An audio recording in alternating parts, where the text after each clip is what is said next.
السلام علیکم ورحمۃ اللہ وبرکاتہ۔ وعلیکم السلام ورحمۃ اللہ وبرکاتہ۔ الحمد للہ الذی ابدع الافلاک والارضین، والصلاة والسلام علی من کان نبیا وعدم بین الماء والطین، وعلى آلہ وصحابہ وأہل بیتہ اجمعین، اما بعد فأعوذ باللہ من الشیطان الرجیم بفضل بسم اللہ الرحمن الرحیم۔ الا ان اولیاء اللہ لا خوف علیہم ولا هم يحزنون، صدق اللہ مولانا العظیم، وصدق رسوله النبی الامین الکریم، ونحن على ذلك لمن الشاہدین والشاکرین والذاکرین والحمد للہ رب العالمین۔ خطبہ مصنوعہ کے بعد ناچیز فقیر نے قرآن عظیم کی عظیم آیہ کریمہ کی تلاوت کرنے کا شرف حاصل کیا۔ اس پر چند باتیں گفتگو کرنے سے پہلے آئیے ہم اور آپ مل کر ادب و احترام کے ساتھ سب سے پہلے سارے سنسار کے مرکزی عقیدت بدر افلاک نبوت، صدر ایوان رسالت، غم گسار حال امت، رازدار دین و ملت، مسجد اقشا کی حرمت، خانہ کعبہ کی زینت، جس پہ نازاں ہے مشیت، جس کا ہر ہر صحابی نجم ہدایت، اے برادران ملت پڑھو درود با محبت، اللہم صلی علی سیدنا و شفیعنا و حبیبنا و مأوانا و ملجانا محمد المصطفیٰ صلی اللہ تعالی علیہ وسلم۔ رسالت اور آل رسالت پر ایک مرتبہ اور ہدیہ درود پیش فرمائیے، صلی اللہ علی النبی الامی و علیہ صلی اللہ علیہ وسلم، صلاۃ و سلام علیک یا حبیبی یا رسول اللہ صلی اللہ تعالی علیہ وسلم۔ معزز سامعین کرام، ہر سال کی طرح اس سال بھی آپ لوگوں نے ایک ولی کی محبت میں یہ محفل منعقد کی ہے، اور الحمدللہ ہمارے بزرگوں کا طریقہ یہ رہا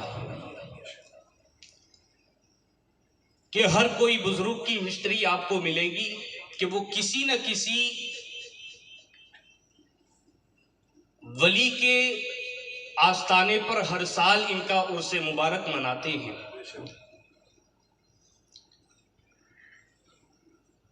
ہم لوگ جس کو شاہ عالم کے نام سے جانتے ہیں، اور انہی کا مہینہ ہے، ایک مرتبہ سید برہان الدین قطب عالم رضی اللہ تعالیٰ عنہ اپنے بیٹے شاہ عالم کو دیکھتے ہیں جو تقریباً کم و بیش 3 یا 4 مہینے کی عمر شریف ہے آپ کی۔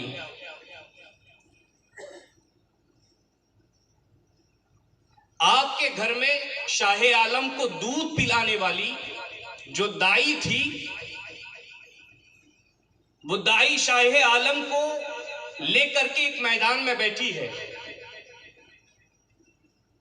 تو قطب عالم سید برہان الدین خود فرماتے ہیں کہ میں ہر سال اپنے دادا سید جلال الدین جہانیہ جہاں گشت کا عرس مبارک اپنی خانقاہ میں منایا کرتا تھا،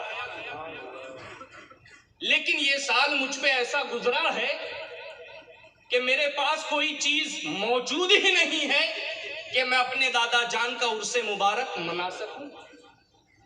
تو آپ مسکراتے ہوئے شاہ عالم کے پاس آئے، اور شاہ عالم کم و بیش 3 یا 4 مہینے کی عمر شریف ہے، اور دائی آپ کو لے کر کے بیٹھی ہے۔